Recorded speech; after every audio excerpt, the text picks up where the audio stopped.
Hello, here's the top of my head. Look at that. What a great top of the head.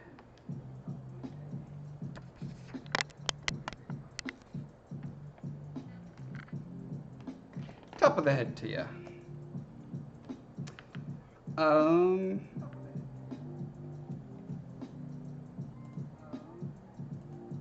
Okay. Sorry, every time I move streaming positions, there's all sorts of technical logistics that need to be overcome yet again. Hopefully we've got it solved for the most part today. Hi, I'm Josh. I'm doing some Zbrush stuff today. I've been streaming that clear scimitar and dagger, I feel like 3 or 4 weeks in a row, and just want to keep it a little varied, so hopping over to this for now.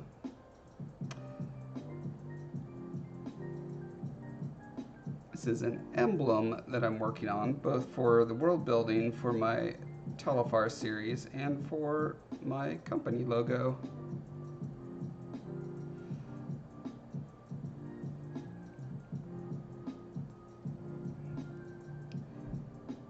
And I think where I left off on this, I was figuring out the bottom jaw.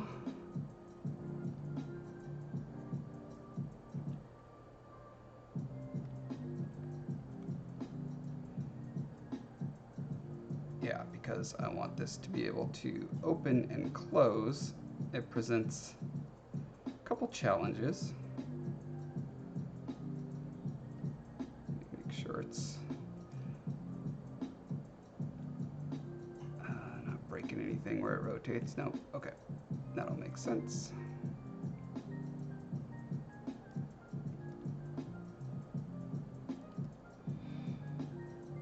So now that I added this back plate, I'm running into this issue where the beard hairs, as it were, are cutting into the back plate there. And so I've got to decide, do I want to try to taper that in, or do I want to make the gap bigger, or limit the amount of mouth opening that happens?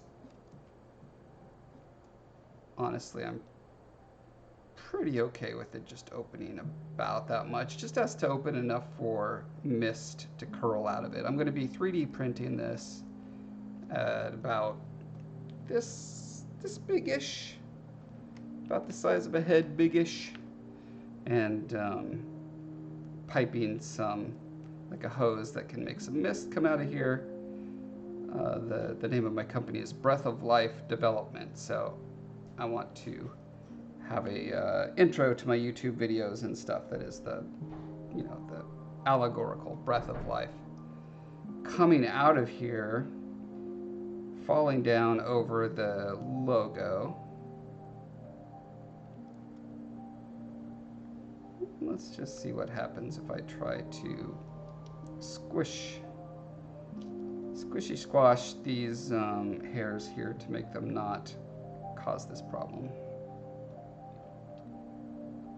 Let's see. I can do that so I can see exactly where it's cutting through easier. And then use my move tool to just kind of gently squish it together.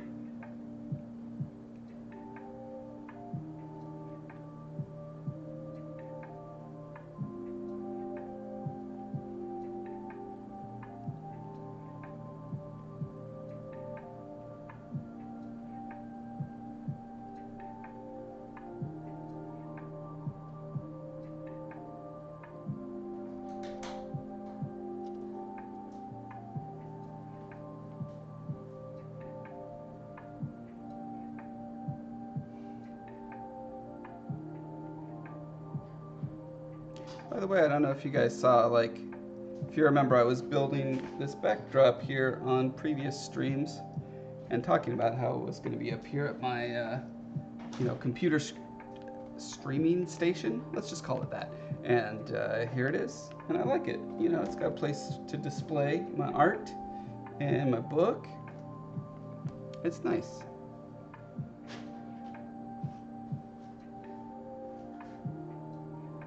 I still plan on putting a sky backdrop there, so it looks like there's, you know, terrain going off into the distance.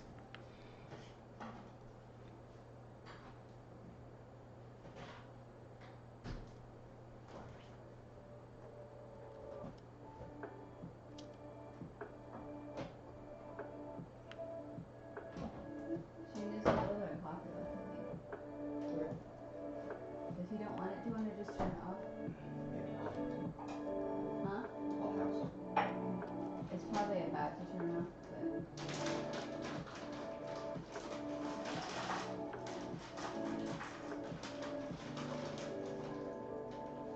What? I'm streaming. It'd be nice if you did really loud, crinkly stuff in your room. I'm pouring out some bananas. Mm-hmm. In a very loud, crinkly way. From a very loud, crinkly bag. Yeah. For exactly 0.4 seconds.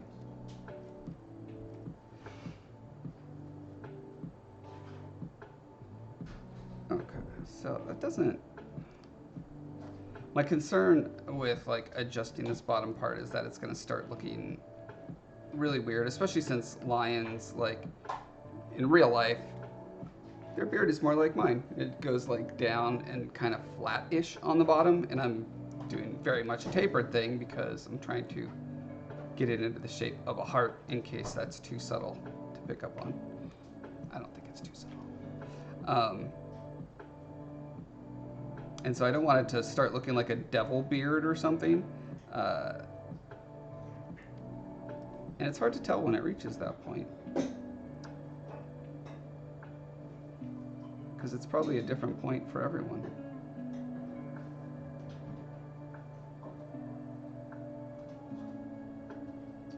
Okay, but I think this is working.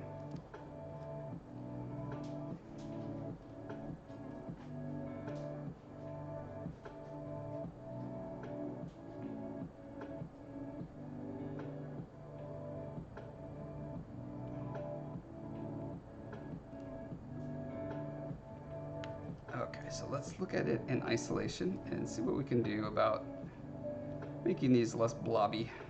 Sorry about Franklin. That's okay.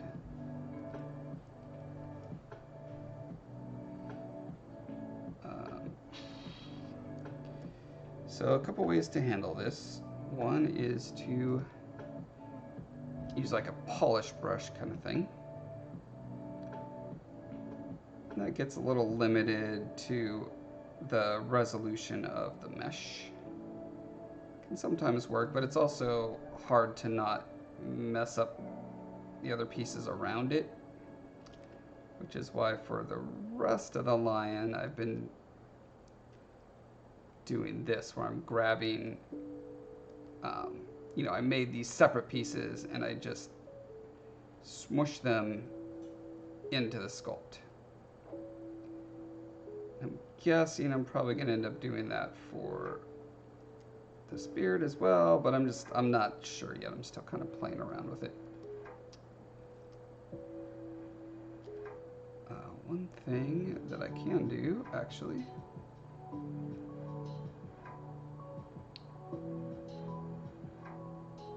okay, so it is currently, Dynamesh. Let's see if we can turn up the resolution of the Dynamesh a bit.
So I'm going to see if I can mask off just this one piece of hair I want to work on.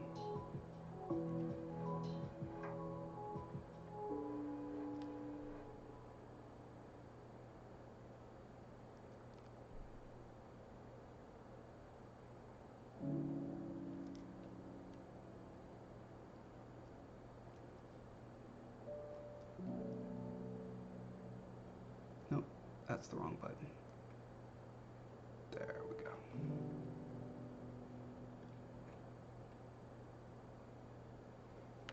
Okay, so with that, now I'll be messing up the other hairs next to this less.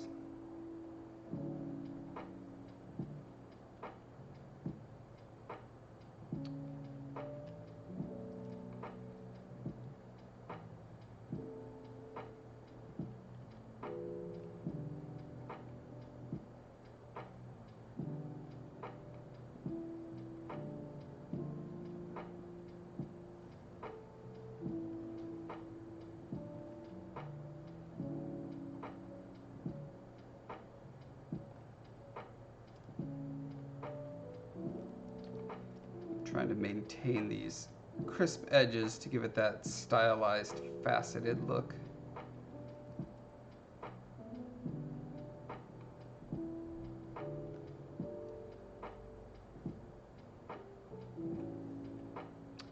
But the downside to this approach is that, I'm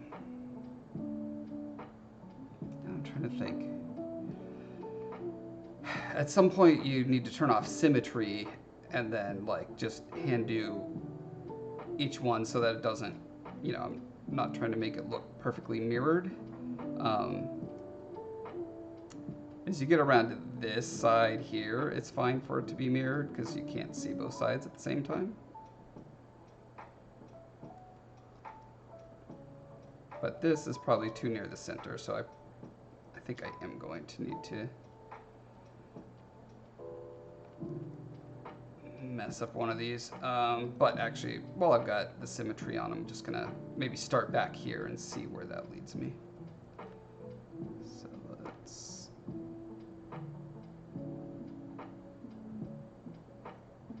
grab this little strand here.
Now when I do the printout and actually start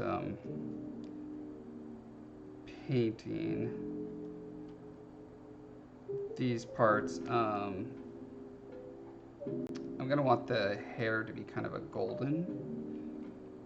I'll probably do actual gold leaf on it. So sometimes it's nice to just pop into a rough simulation of what that might look like.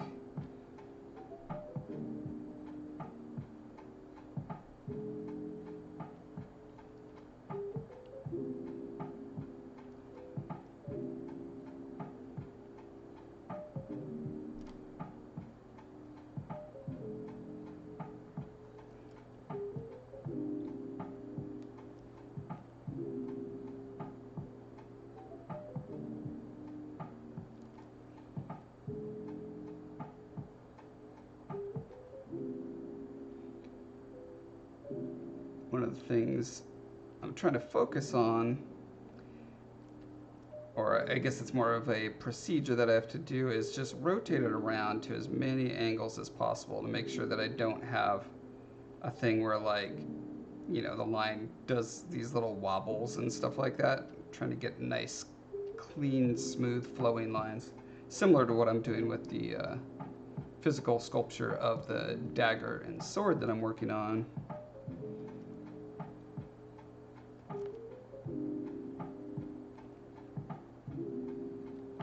And I also need to figure out how exactly I want to resolve these hair clumps into the lip line.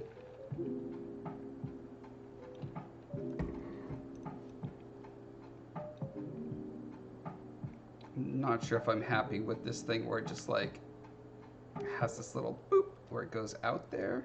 It might be okay.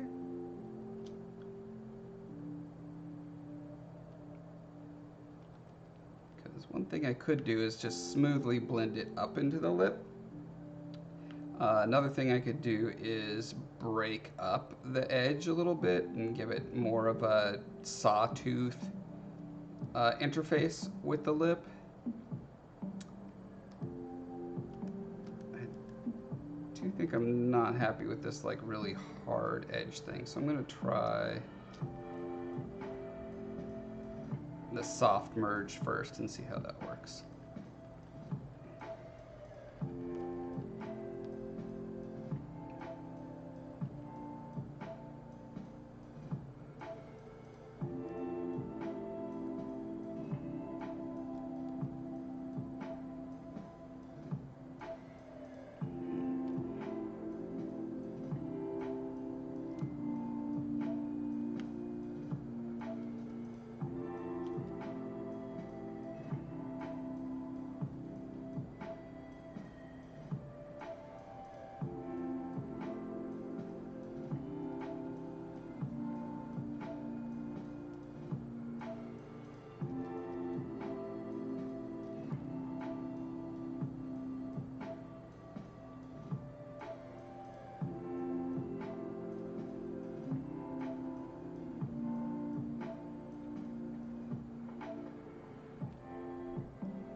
Actually, I guess having two of these figured out right next to each other is probably important.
There's an awfully big gap there.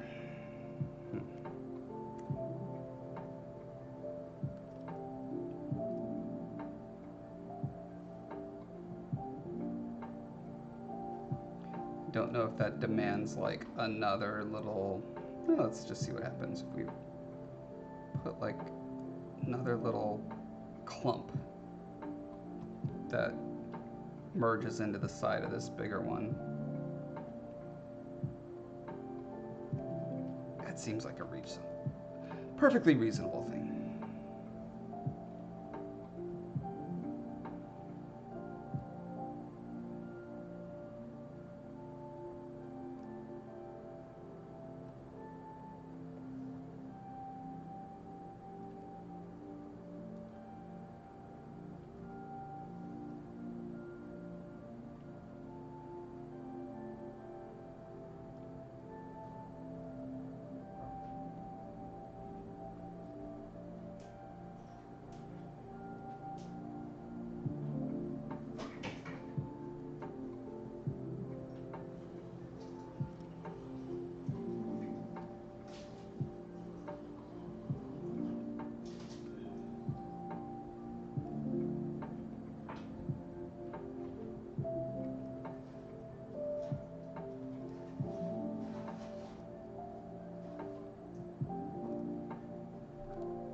Definitely still have some wobbly edges going on there, but I'm just trying to see if that sort of, I don't know, it's almost like a sawtooth thing coming off the lip, if that works or not, or if the lip needs a more defined bottom edge there.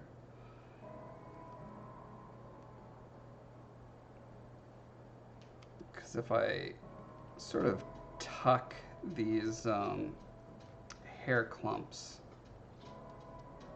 under it, that could work too. So like, let's see here.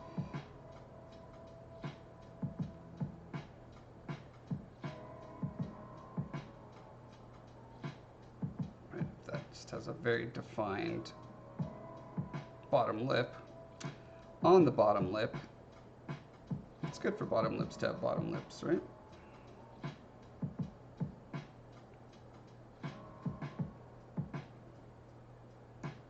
Seems like a good way to approach it, actually.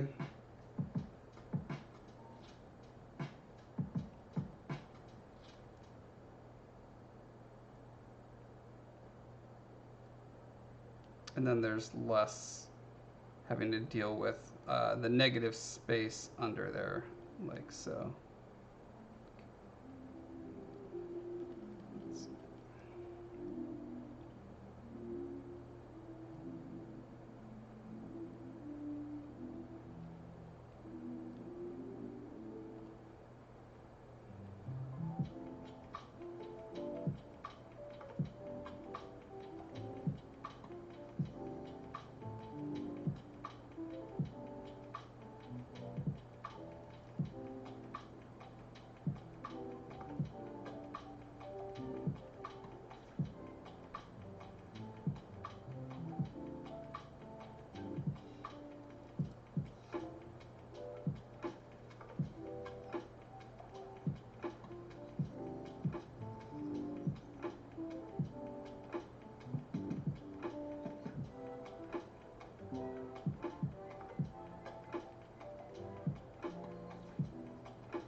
Let's see if I can manage to clean up this very wobbly line.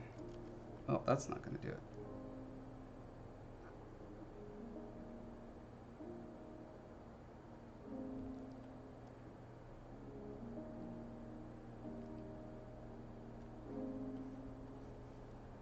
So first I kind of get it roughly pulled out, defined well along edge like so. And then I go in and use my sort of polish, which is kind of the equivalent of a sanding block.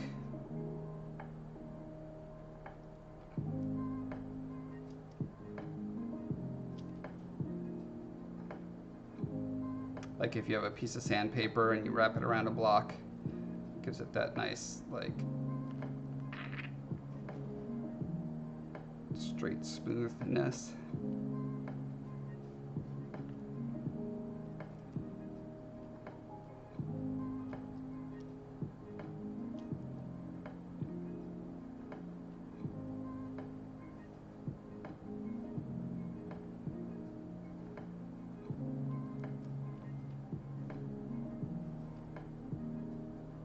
And I'm always thinking at some point it might be best just to retopo this thing, which is where you have to essentially trace over all of the lines to make a simpler low poly mesh, and then it's got all the like flow lines really nice and clean as a result. Let's It's a very time-consuming process, and so I want to avoid it if I can. And given that this is supposed to be sort of a hand-carved out of stone thing anyway, it's like I don't mind if it has some imperfections, but like this amount of wobbly is just, that's not acceptable. Will not tolerate that.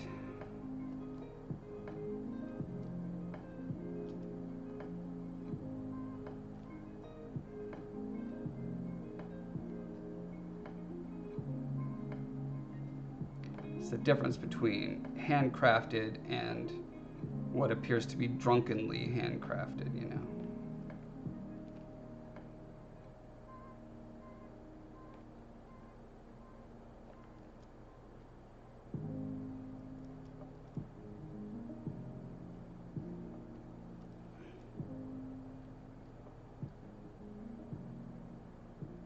Okay, we're getting there.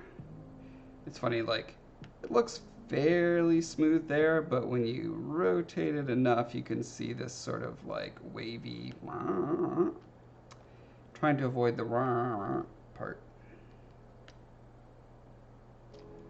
Just a little less in my life, if you know what I mean.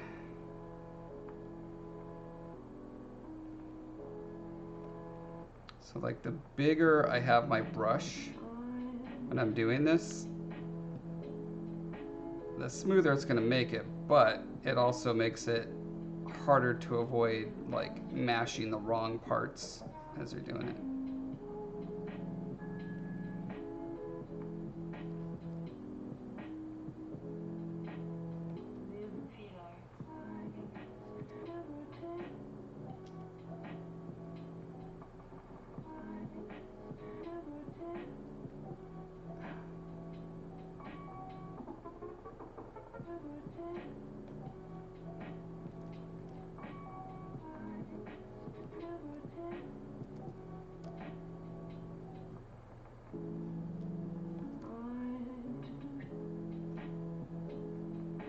This might be part of the problem, is that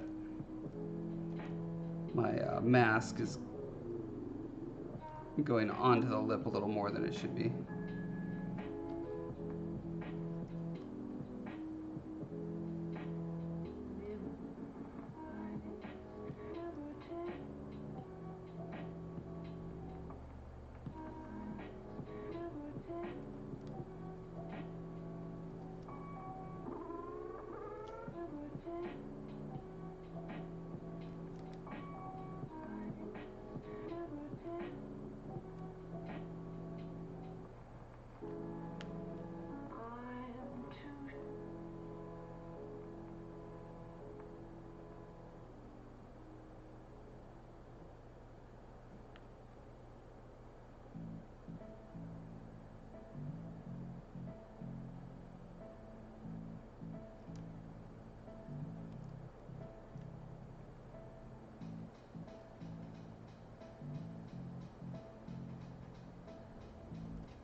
So I've got this sort of bump up here, and then it smooths out into there, and I think that's like, there's a little bit more wobble right there than I'd like.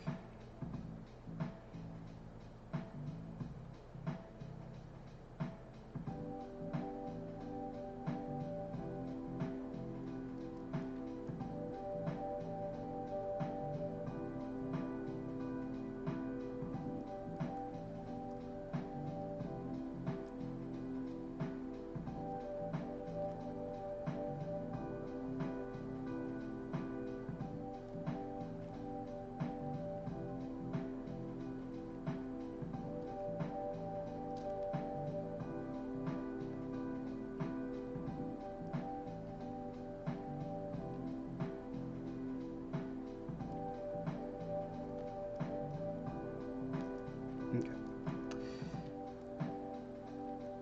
So with that then in place, let's see how nice and clean I can get these little tufts.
but also not great.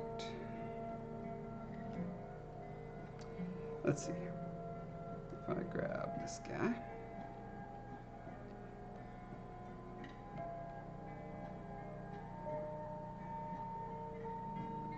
He's somewhere in this folder.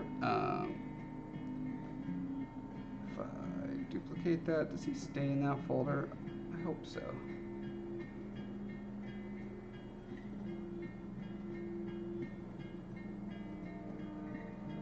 Looks like it. Okay, cool.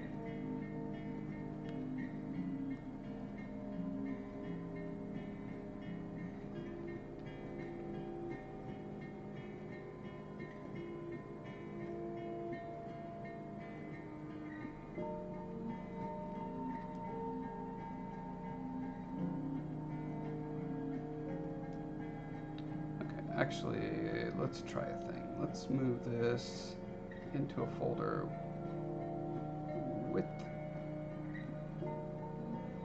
the beard.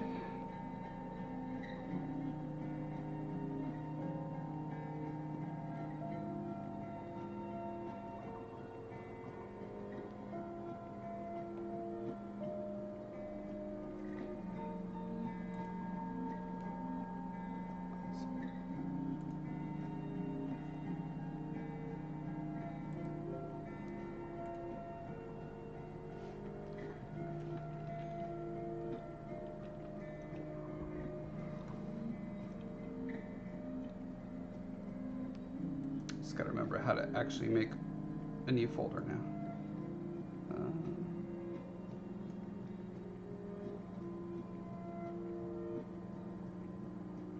New folder, there we go. Chin. That seems like a good name for a folder. Oh, look at that. It put the thing I had selected in it. Brilliant. Good job, Zbrush. Okay, so now I can hide the rest of this stuff I don't want to see.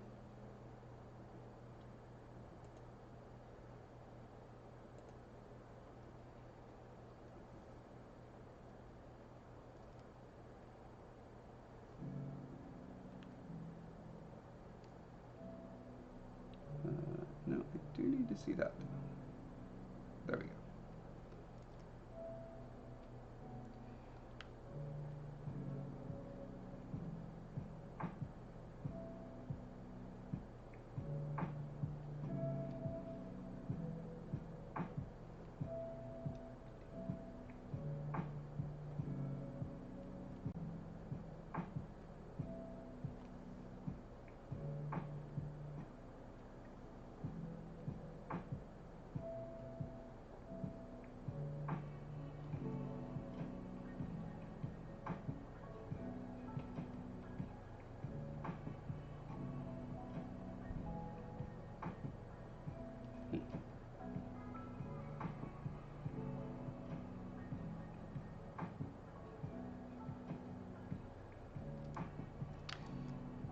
Actually, what I should do is move this guy out here, and then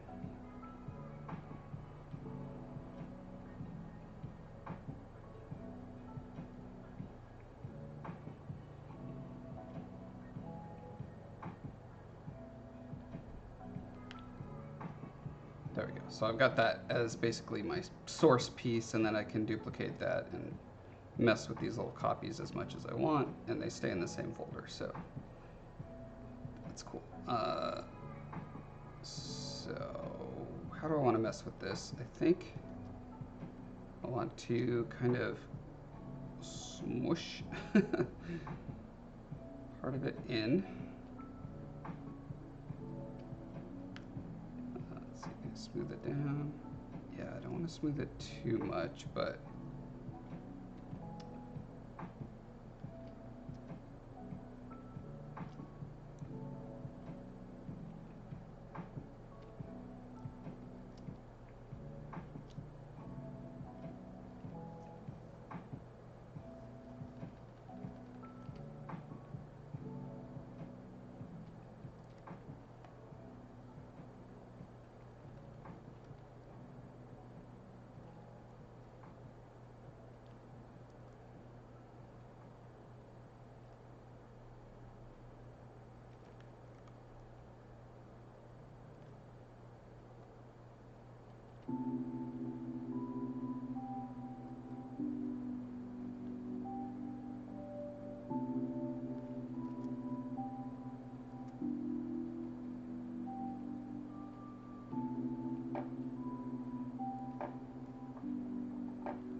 Yeah, pretty sure that's just what I'm gonna doing is making a million copies of that. Okay. Well, let's not do that on the string. That's gonna be boring. Instead, let's see if I can figure out what I want to do with my dragons.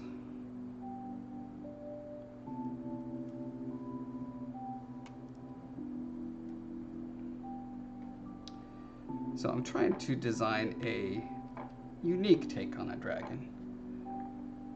And this is the reference that I brought together as things that I think would be interesting elements that I think would make a fairly unique dragon. You know, how far do you go away from being a traditional dragon before it's no longer a dragon? I don't know. That's what I'm experimenting with. So, pangolins, my favorite creatures. I already have a species in my world that are pretty much pangolins. The only reason that I have the reference in here is the scales are interesting, the way they interlock. That's kind of an interesting feather thing going on. I do want them to be pretty evil looking. These like sharp hooked beaks are a good way to get that across.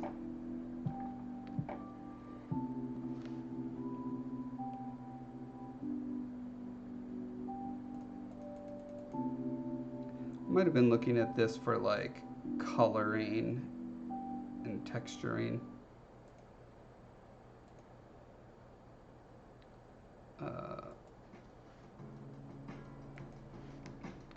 Wow, great job, Windows. So if I zoom in, I'm not allowed to go to the next one until I zoom out again. That's a great feature. Experimenting with different sort of like ruffles around them as well. I always think that makes for interesting silhouettes. And speaking of silhouettes, I would love to do something unique with the head shape. You know, something that is still dragony, but pulls it in a more unique direction.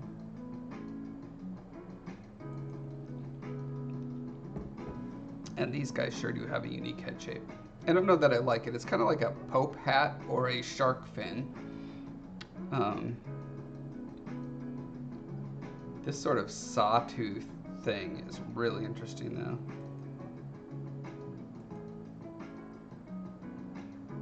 And they sure can open their mouths wide. Too bad he's got no teeth. He's gonna gum you to death.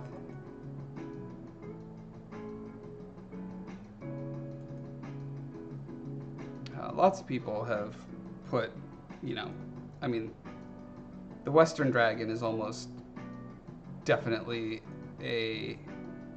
has a lot of lizard and crocodile and snake features. So I just wanted to look at those maybe a little more in depth and see if there's something I could extract from that hasn't been done before. Or, well, granted, everything has been done before. Yeah, that lizard did look really happy, didn't he? But some kind of unique combination of things that have been done before.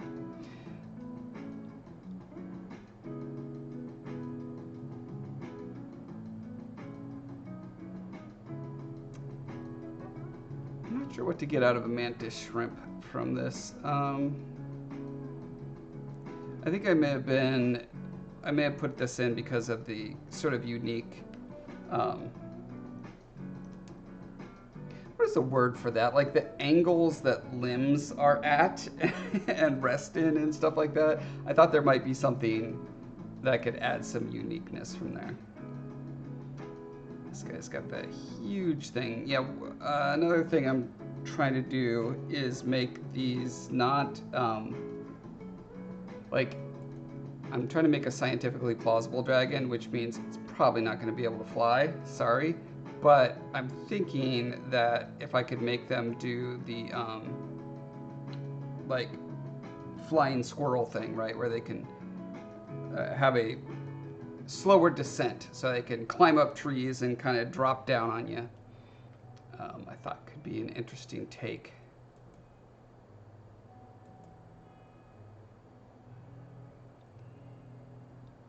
So these do not assist with flying, but guy bit off more than he could chew. I believe that's a hippo skull. But it's got great insight into like various ways teeth can turn into tusks and horns and stuff like that. Just all a variety of scales and stuff.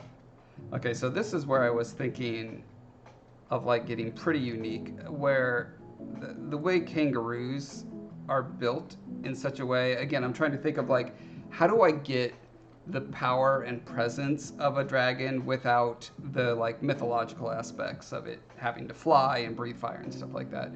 And one of the things I was thinking was that kangaroos have this amazing ability to spring and jump, you know, insanely. Wow, these are some great hands. And so I was thinking of my dragons being sort of like that thing where they could crouch over and, you know, hop, but they could also do massive leaps, and especially if they could like spread out some wing-like tissue and do a dramatic descent on you, that'd be pretty awesome. They get into brutal fights. Look at that bruiser.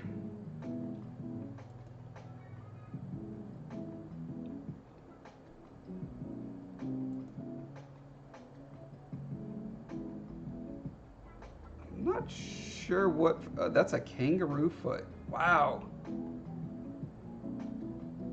that is crazy. Yes, so I was taking a lot of inspiration from this basic posture and structure. I think that's really interesting,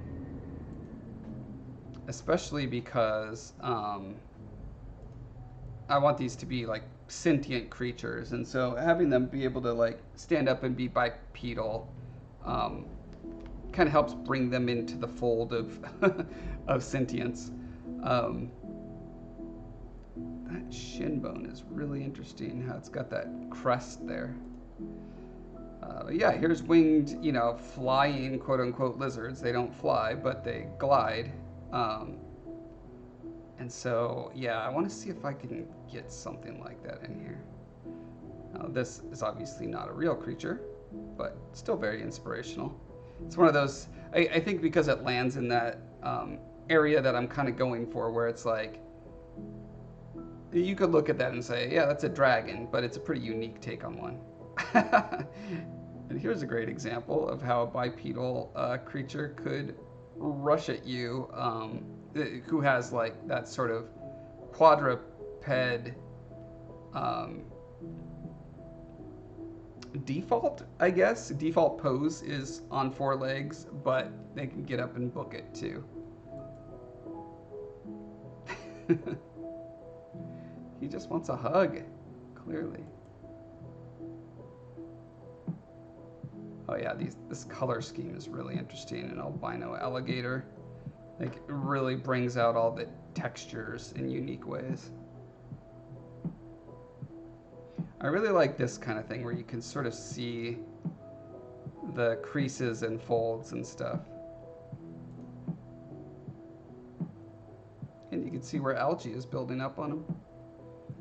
It's probably on all alligators, but you can see it on this guy. I'm not sure what I can pull from a tortoise. I mean, definitely a hard shell. Oh, I like this guy's beak shape too. That's pretty interesting.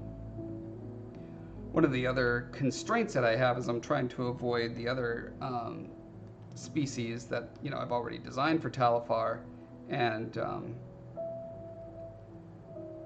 like, I already have guys that have a head crest that's pretty similar to this, so I want to find something different than what I've got going on here.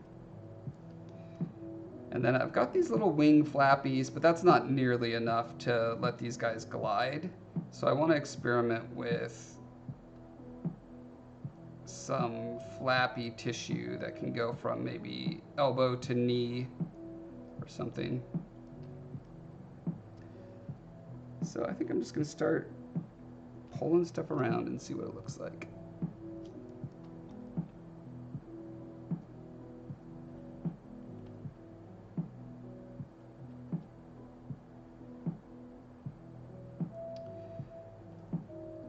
The annoying thing about gliding animals is that when they're not gliding, they've got these really big floppy flappies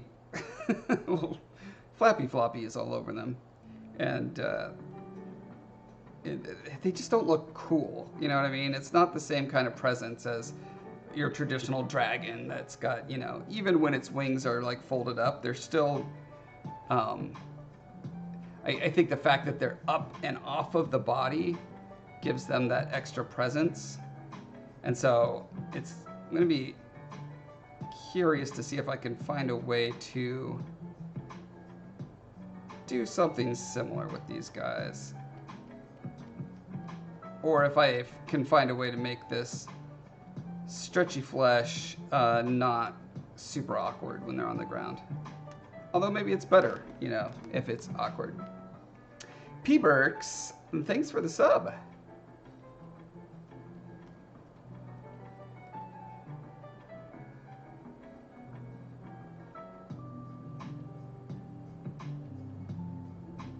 Yeah, actually, probably a worthwhile thing to do would be to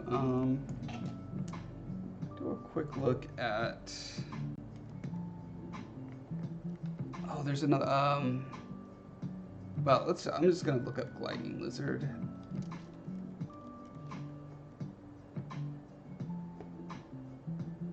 Pull that out of here.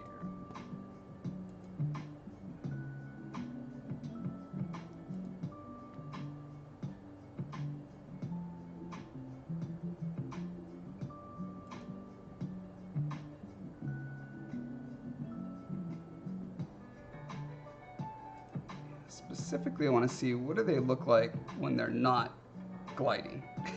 That's the interesting thing to me. Wow, this guy's got quite the pronounced little chin flappy. Draco Dusumeri. Ah, here we go. Yeah, maybe some video of it. That's not real. Not real.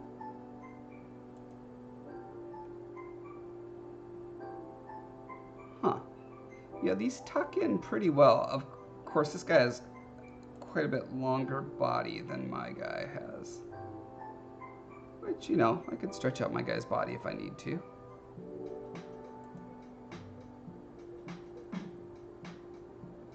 But it's interesting that they actually, this must be a modified rib, I'm thinking, because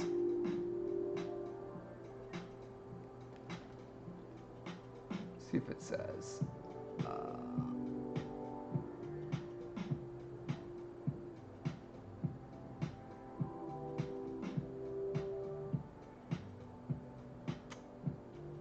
Oh, that does not give me the detail I want. All right, I may do a little more research, but let me see if I can find a way to fit.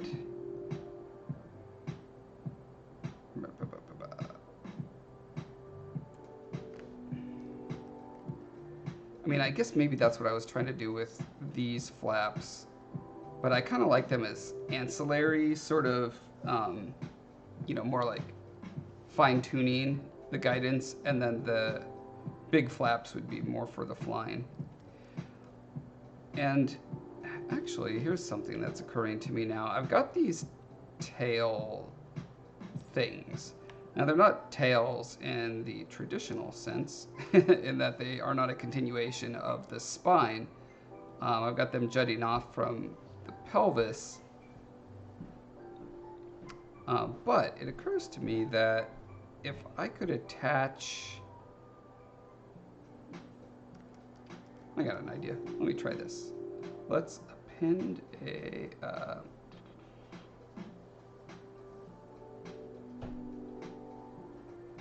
like a, what do we want?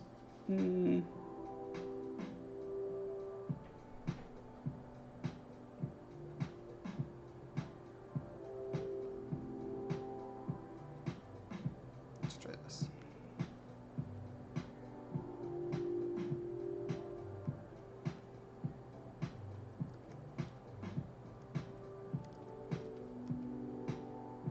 Yeah, so this was my experiment with like, how would they stand up? What is happening? There we go.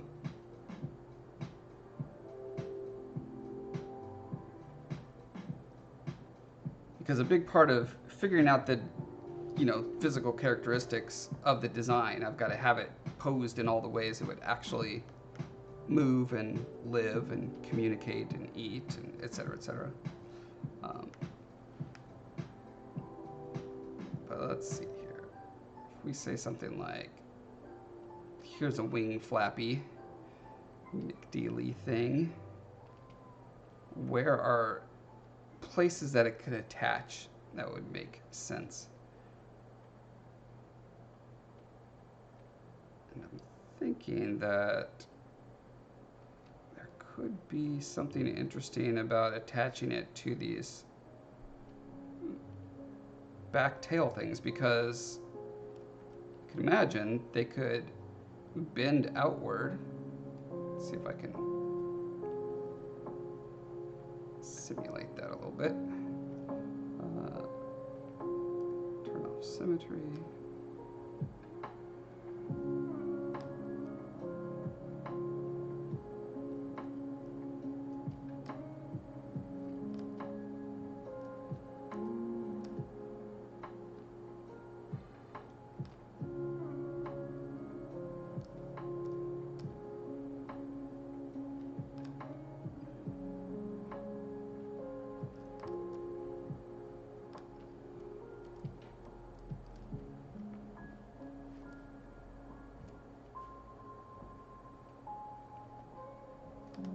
Ooh, can I do this on them? No. Oh, yes. And arc. Let's try this.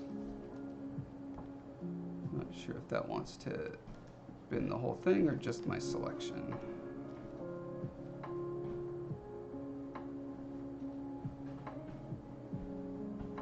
Oh, what is that doing? That's weird.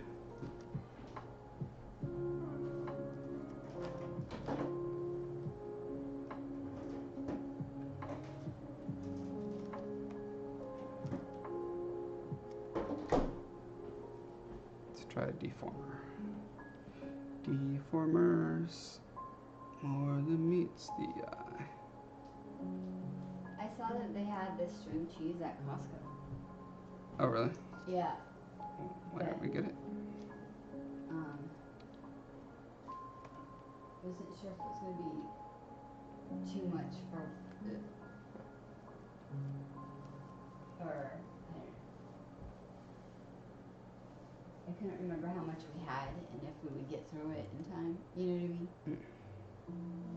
Speaking of which.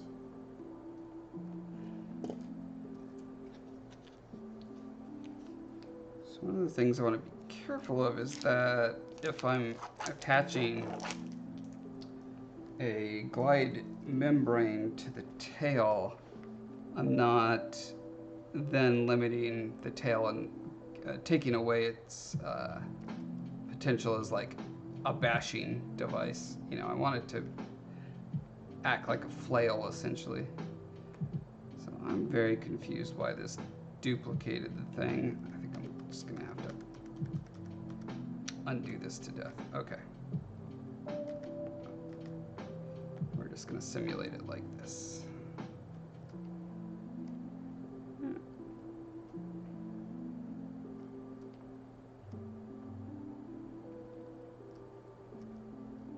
Okay. So we've got something like that going on. Oops.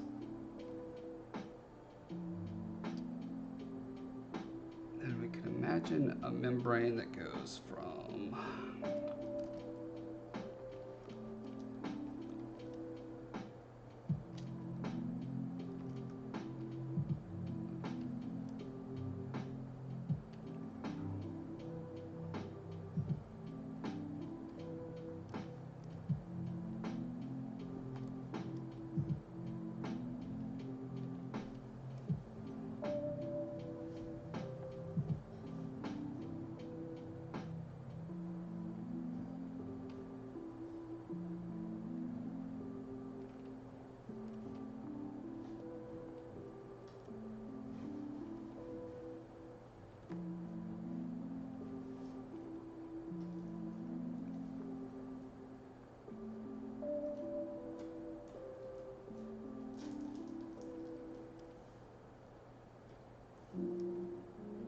dynamish this.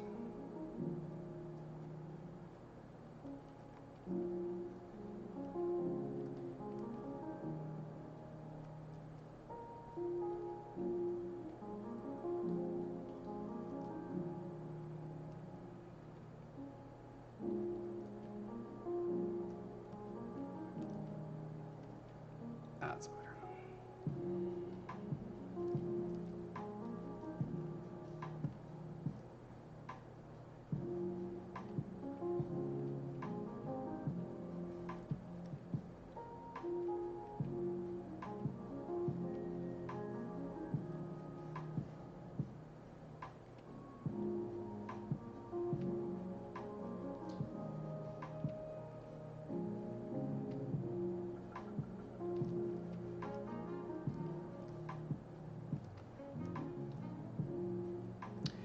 Yeah, I may have to choose. Do I want gliding more or tail bashing more? And I suppose if the goal is to have a more dragon-like archetype to it, then having it up in the air is more important than tail bashing. Plus, I already have a guy that's all about tail bashing. He's gonna appear above my head here at some point. You'll know him when you see him.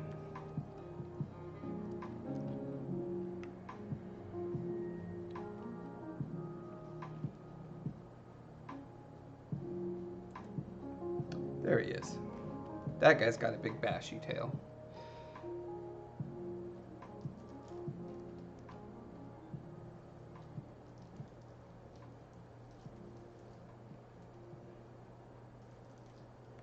So I'll be curious then if this is like, actually let me go ahead and move this arm out as well.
Yeah, and one of the things that is annoying about the physical world is that as things scale up, you've got the,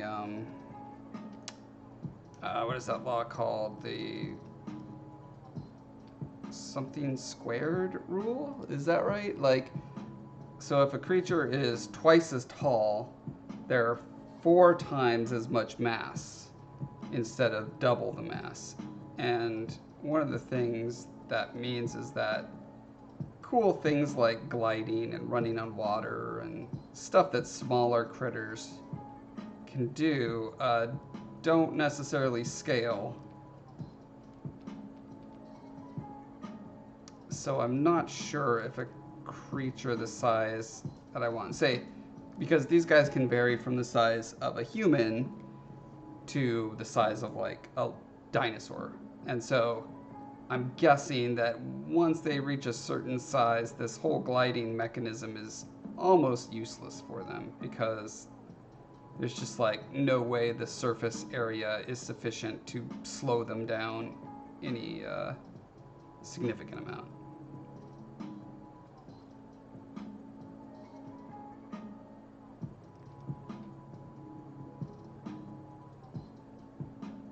But if they can do a massive like kangaroo type of leap up and forward and then spread out their arm and tails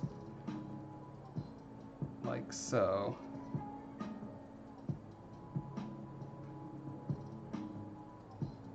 At least for the smaller ones, it does feel like that could give them something. Let me make a mirror of this and see what it looks like when it's all folded up.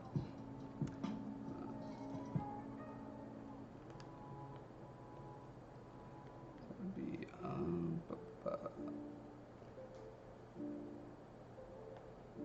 mirror is what I'm looking for, right? There's mirror. Boop. Okay, except I want a copy of it. I'm gonna have to go in here.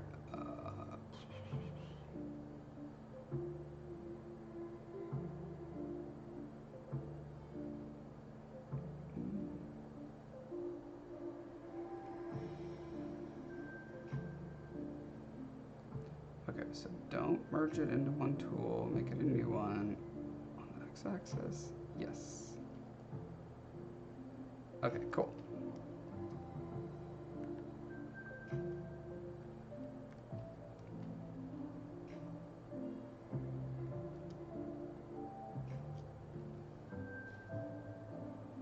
Don't poop.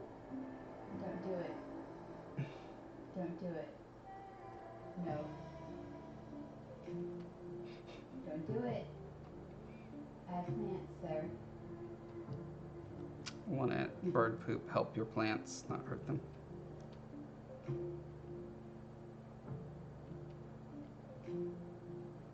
want a better snack?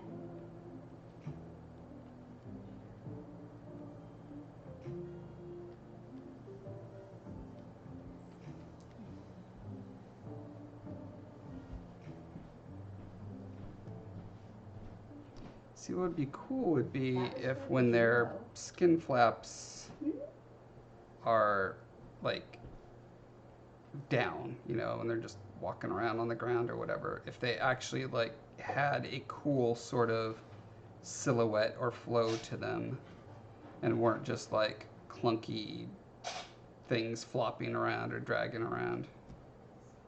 Dragon. Don't want my dragon.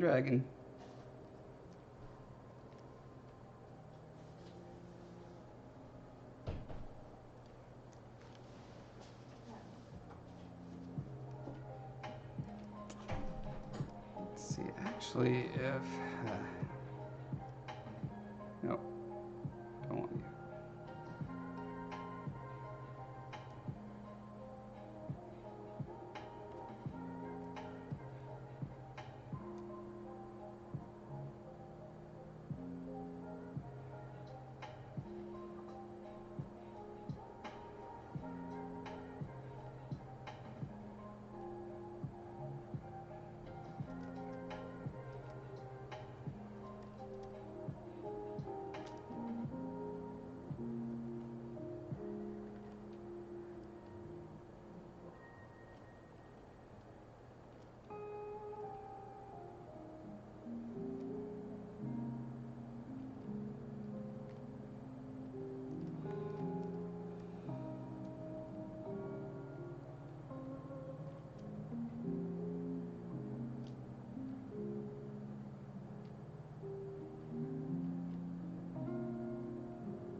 more surface area if the flap extends all the way to the wrist.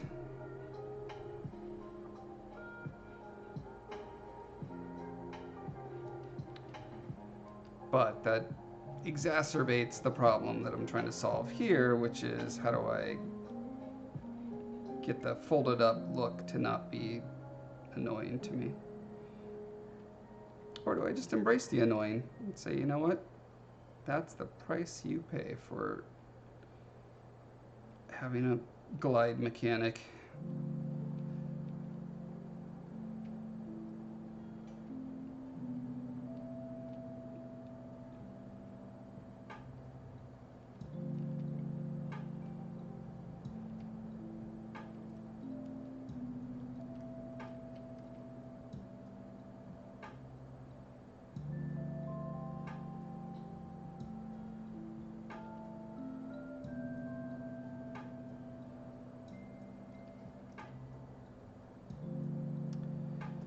So the other option, which is what most quadrupeds have going on, is that there's a skin flap between like their elbow and knee, more or less. Like flying squirrels are like that.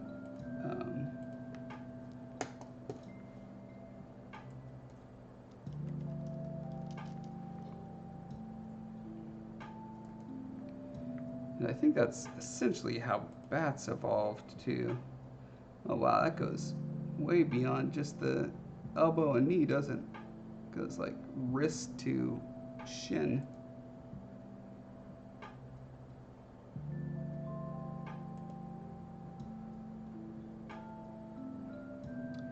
Their fuzziness obscures a lot of the flappiness.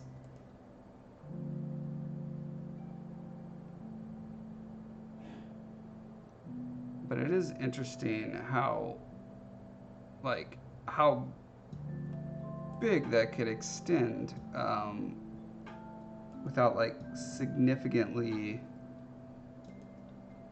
adding to the sort of like, I don't know, visual noise that I'm trying to avoid on my guy.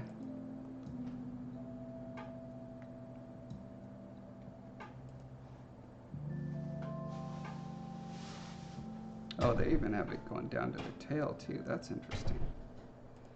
Okay, so here's another thing then maybe to try. I'm gonna save this as concept 02.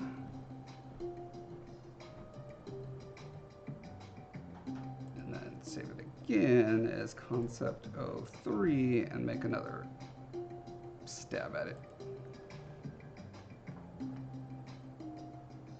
Oh, wait a minute. Is this going in the right place? It is. Okay, good.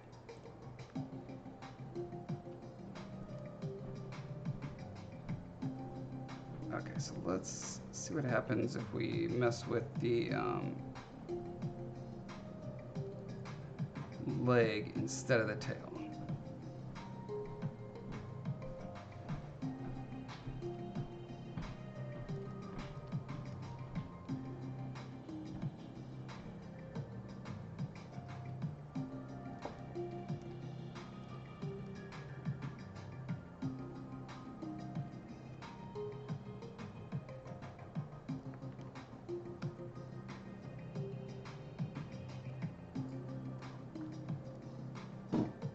Have the front yard pros here.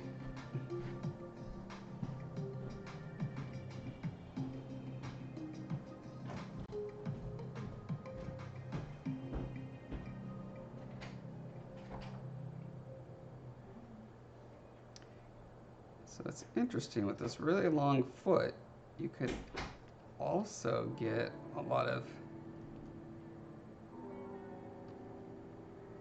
extra yardage.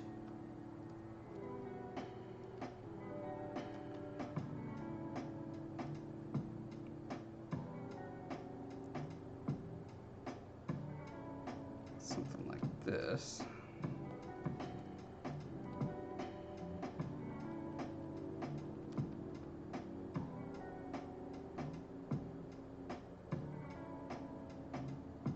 Actually,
Yeah, I think you've got something dragon-ish, dragon-like. I guess that this would all go along more of this part of them.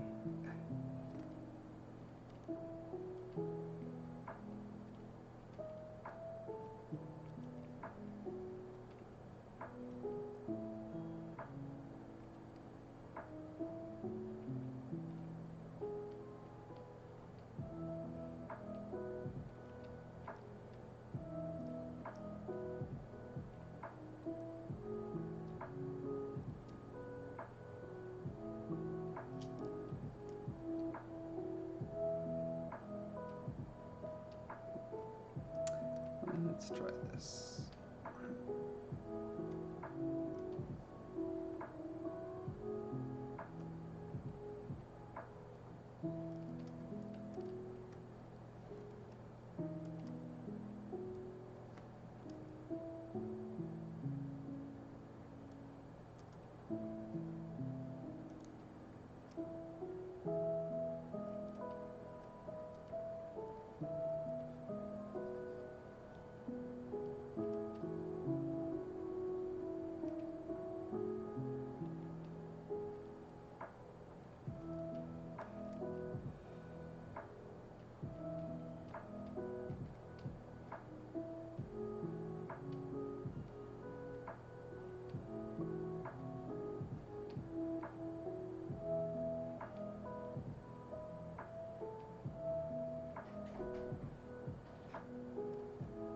I almost feel like a valuable way to approach this would be to build a physical maquette of these basic proportions out of wire and just like get some stretchy fabric and try gluing it in a variety of places and see how it hangs and folds on the model. Like technically that could all be done with CG, with like physics and cloth sims and stuff like that, but for me personally, I could do it faster in physical life.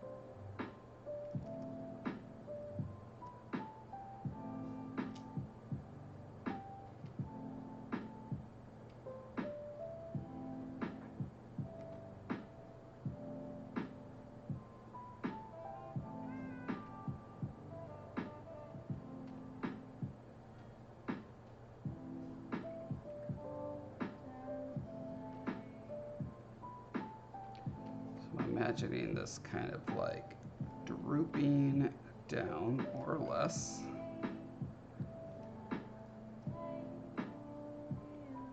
Although another thing to consider is that they could be, they could have like bladders inside that could be filled with air, like if they could breathe in to more or less like inflate these, that could be an interesting approach.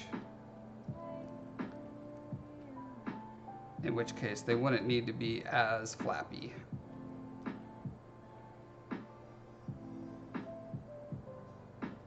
There are a variety of creatures that have bladders that are kind of intuitively controlled. Fish have, you know, swim bladders to help them go up or down.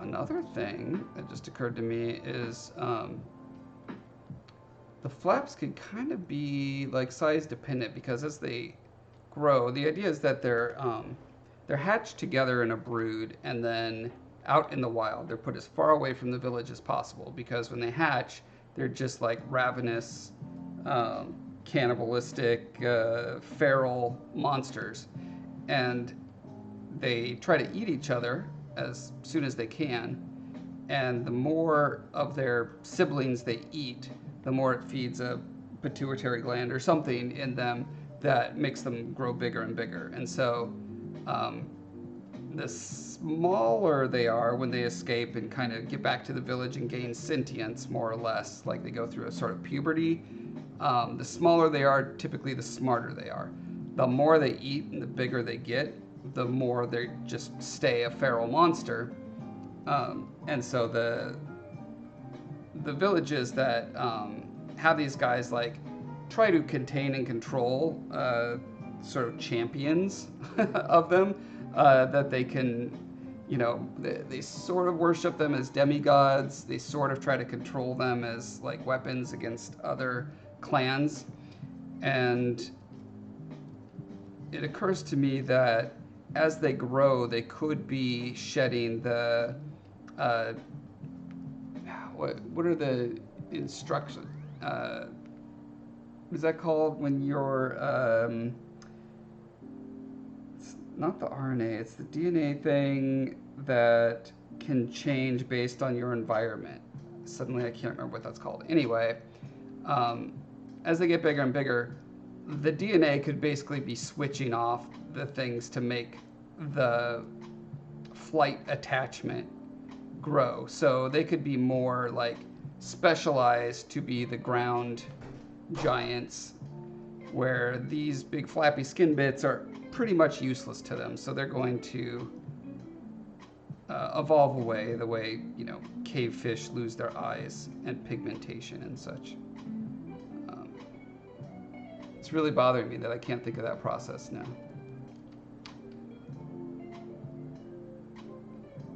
Anyway, yeah, I think I've made some interesting insights through this exercise.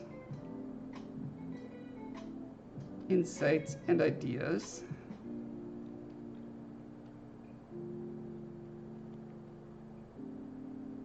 I still haven't come up with a good head crest for this guy. Let me experiment with some head ideas.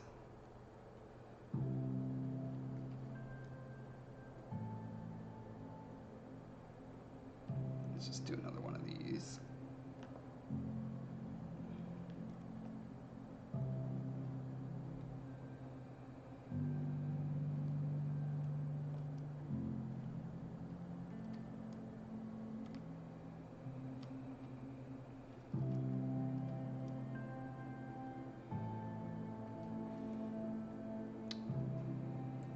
I think that was a turtle I was looking at that I really liked his head. Yeah, this guy. He goes down to a point and has these little, like, so this guy's just so aggressively shaped. It's great. So I clearly was kind of going with that, but I want to see what happens if I change the silhouette with some other stuff.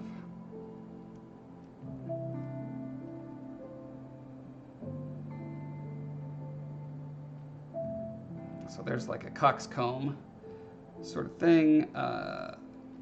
Yeah, not a huge fan of that.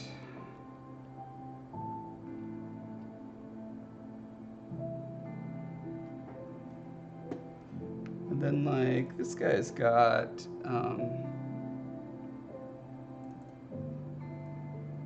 sort of an interesting like top and bottom silhouette extensions, more or less, from flaps and knobs and such. So that's something I also want to maybe think about. I don't like the dangly down under the chin thing. To me, that gives more of a, I don't know, old, feeble, flabby sort of feel. And I want pure aggression.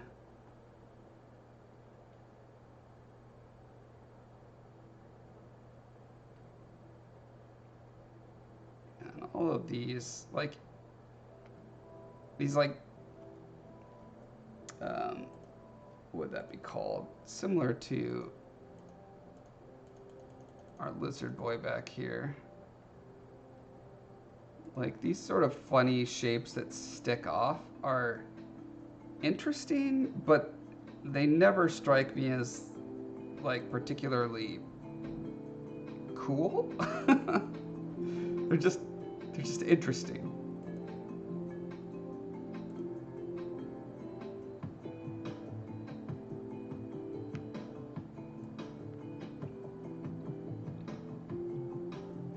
Which is why my tendency is to push things back and have more of an interesting top profile than side profile. But I still want to experiment and see if I can find a way to get an interesting or cool side profile.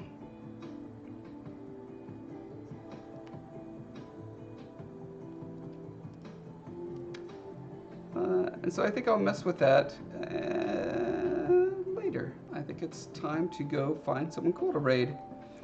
So if any of this piqued your interest, if you're curious about the sort of world that I'm working on, you can check out my books on Amazon.com called The Scarred King.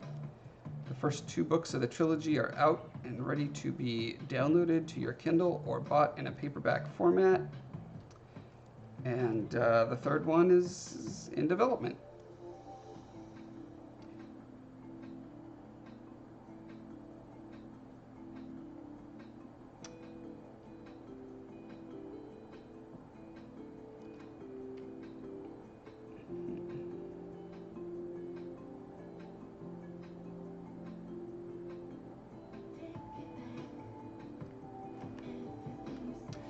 Yep. Stop back by at 6 p.m. Central for Reaper Live. Bye, everyone.